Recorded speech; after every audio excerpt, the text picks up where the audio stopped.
এখনও ভাত সিদ্ধ হচ্ছে। আফ্রিকায় কে সবচেয়ে ভালো জলফ তৈরি করতে পারে? নাইজেরিয়ার মানুষের মনে সে বিষয়ে কোনো দ্বন্দ্ব নেই। নাইজেরিয়ার জলফ সেরা, কারণ তারা খুব ভালো বানায়। কিন্তু এই নিয়ে এত মাতামাতি কেন?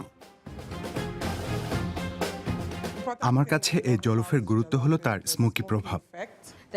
প্রোটিন রয়েছে, পোমো রয়েছে, মাছ রয়েছে, সত্যিই ভালো। It's really, really nice. রঙও ভালো, এটাই নাইজেরীয় জলফ, দারুণ লাগে। পশ্চিম আফ্রিকার সব মানুষের মধ্যে সেরা জলফ ভাত রান্না নিয়ে রেশারেশি রয়েছে। তবে তার আগে লাগোস শহরে পক্ষপাতহীন কিছু জলফ প্রেমীর কথা শোনা যাক।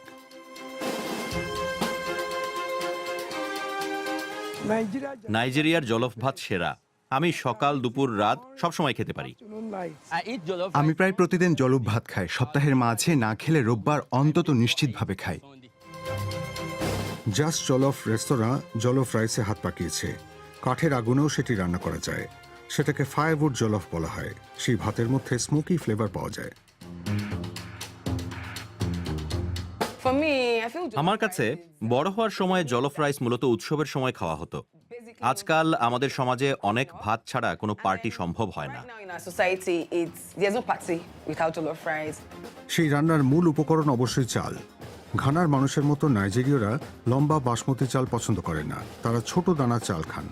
রান্নার জন্য লাগে পানি, টমেটো পেস্ট, আদা, রসুন, থাইম পাতা, নানা ধরনের মরিচ, মাংসের স্টক, ক্রেফিশ মাছ, শুটকি মাছ বা চিংড়ি, যা কিছু বাড়তি স্বাদ যোগ করে। প্রথমত এই পাত্রে রান্না হবে। এটা আয়রন কাস্ট পট। ইয়োরুবা ভাষায় এটিকে আপেরিন বলা হয়।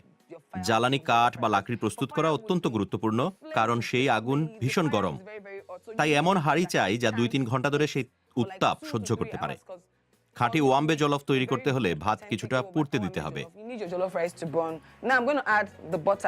এখন আমি মাখন যোগ করব, যা আসলে মার্জারিন। ফ্লেভারের জন্য কাটা পেঁয়াজ দিব। অতিরিক্ত পেঁয়াজ বলে কিছু নেই, অনেক পরিমাণ দেওয়া যায়। তারপর টমেটো পেস্ট যোগ করব। আমি অর্ধেক টিন ব্যবহার করছি। একই পরিমাণ মরিচের মিশ্রণ দিয়ে ভালো করে কষাবো।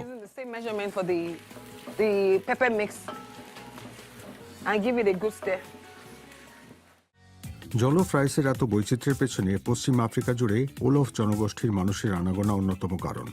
সেই অঞ্চলের অনেক দেশে নিজস্ব রন্ধন প্রক্রিয়া রয়েছে। অনেকেই নানা রকম মশলা ব্যবহার করেন, কিন্তু মরিচের ব্যবহারই স্বাদের মূল রহস্যের কারণ। নাইজেরিয়া ও ঘানার মধ্যে সেরা জলফ রাইস নিয়ে যে বিবাদ চলছে তার হয়তো কখনোই নিষ্পত্তি হবে না। সেটা জলফ ওয়ার নামে পরিচিত।